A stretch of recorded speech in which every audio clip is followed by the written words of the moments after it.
Says, if Democrats don't get their shit together and organize around an extremely winnable and easy message because it's good politics and it's good policy, and one that happens to be true, corporate greed is killing people, Republicans will be happy to make this into a piece of culture war / great reset nonsense. We all know what happened in Ohio and East Palestine, where a train derailed, carrying a bunch of really toxic chemicals, toxic pollutants. They had to do a controlled demolition. They blew up the train. And then they told people to go back home after like a couple days. Now, nobody thinks that the area is safe. There's mass animal genocide happening. You know, fish are dead. Chickens are dying. You know, a bunch of fucking animals are dying. People are reporting that their cars are busted. Right? And yet the government's like, hey, no, it's fine. And the responsible party, Norfolk Southern, the owner of the railroad company itself, gave $25,000 to the small town of East Palestine, Ohio, and said, fuck off.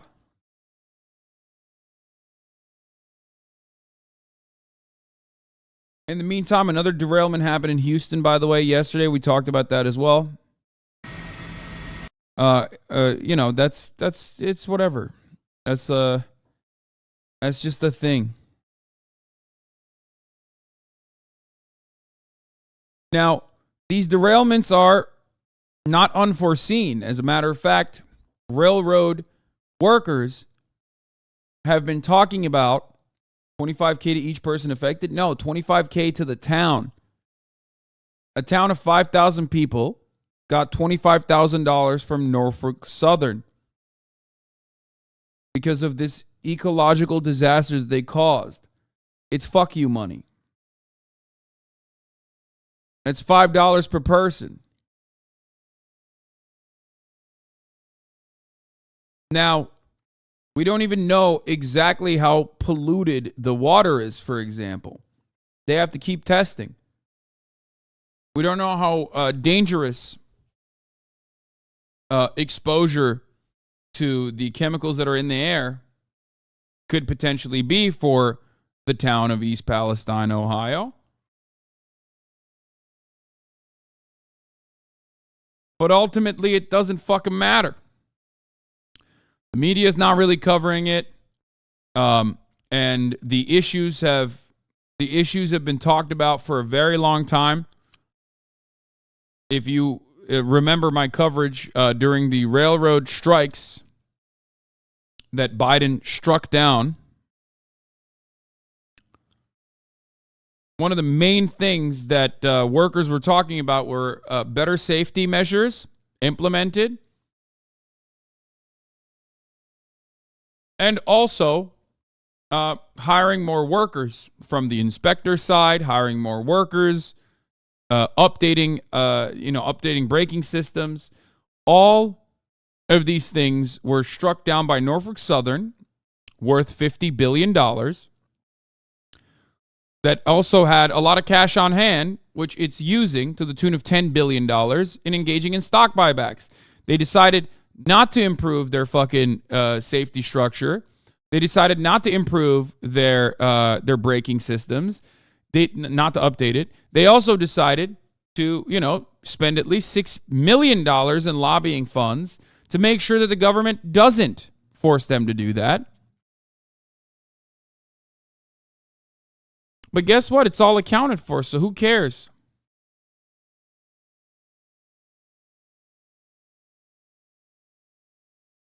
As long as the train is not exclusively carrying petrol, it's not hazardous material.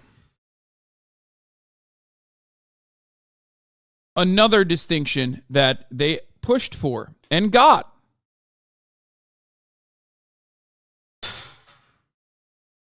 Just fun things to think about.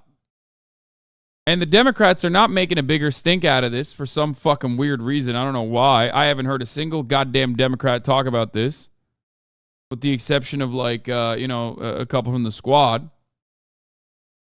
When it's an open and shut, absolute banger of a fucking case to do politics around.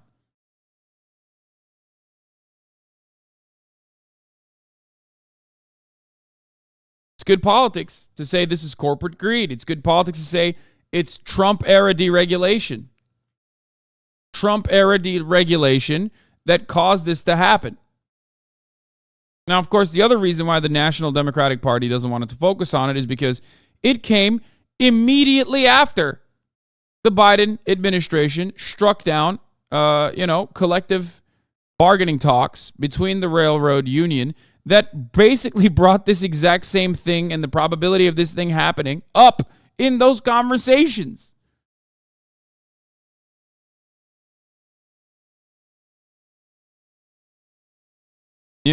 So it's nice. Here's some updates, though. This is cool. Reporter, if you lived in the area, would you feel comfortable moving back into your home? I love Mike DeWine, by the way. He's such a comical-looking person. Governor, if you were to live in the area, would you feel comfortable moving back into your home?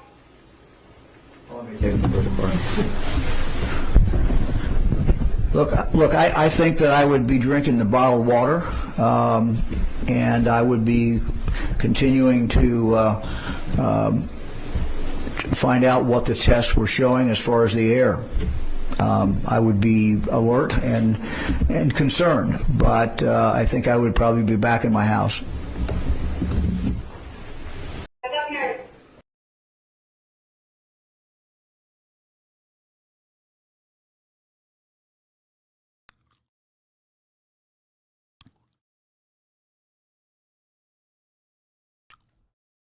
No government official should look like that.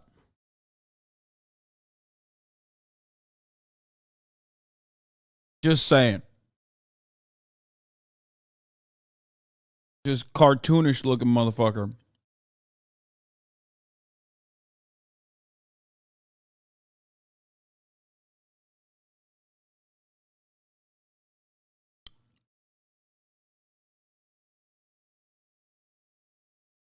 Pete Buttigieg finally talked about it last night. Said, I continue to be concerned about the impacts of the February 3 train derailment near East Palestine, Ohio, and the effects on families in the 10 days since their lives were upended through no fault of their own. It's important that families have access to useful and accurate information. The U.S. Department of Transportation has been supporting the investigation led by the National Transportation Safety Board. Our Federal Rail Administration and pipelines and hazardous material teams were on site within hours of the initial incident and continue to be actively engaged. We will look to these investigations and the investigation results, and based on them, use all relevant authorities to ensure accountability and continue to support safety. I can't believe he tweeted about this now.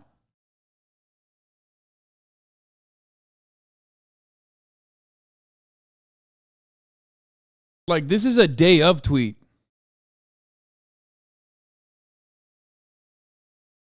$20 hours ago. Meaning,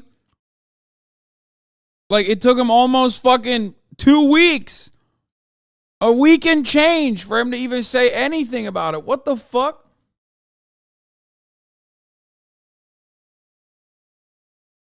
In the meantime, our federal partners at the EPA are on site and monitoring indoor and outdoor air quality to test for VOCs and other chemicals of concern. EPA screened 291 homes and no detections were identified and 181 homes remain. To request screening, call the number.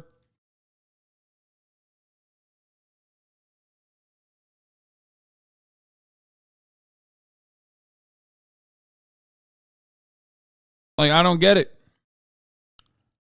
Like, Lizzo didn't have to tweet about this for Pete Buttigieg to finally fucking say something about it. You know what I mean?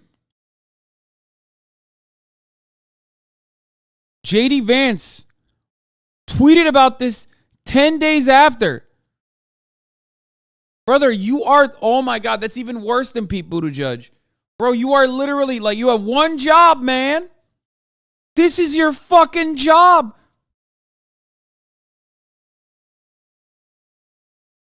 What the fuck? Was that a gay joke? What? What did I say?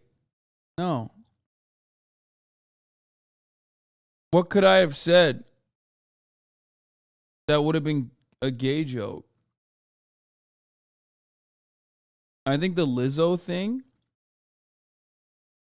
No, that has nothing to do with being. Wait, what? Is Lizzo synonymous with being gay? No, you fucking idiot.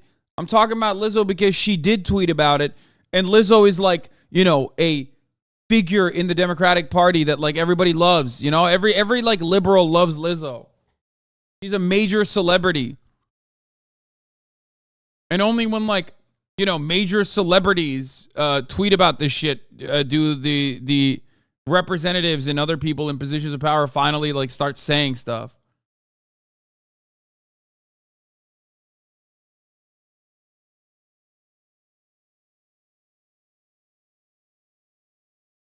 The first thing a politician does when a disaster happens is definitely not Twitter. You guys must miss Trump. I don't know.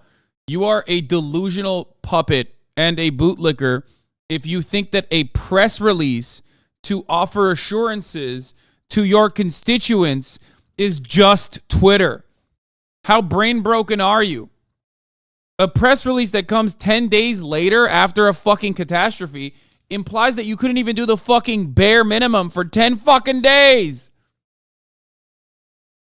10 days, man. 10 days.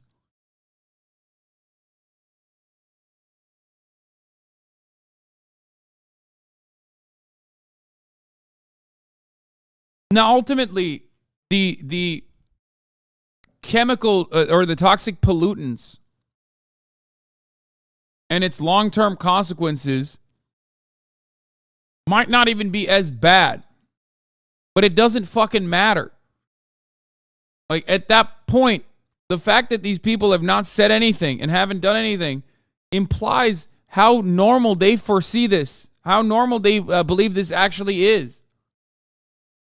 That, like, they didn't even think about it. They didn't even consider it. And it is normal. You need to understand how fucking normal this is. That's why when I mentioned it, people are shocked. Speaking of another thing that's normal, like unidentified objects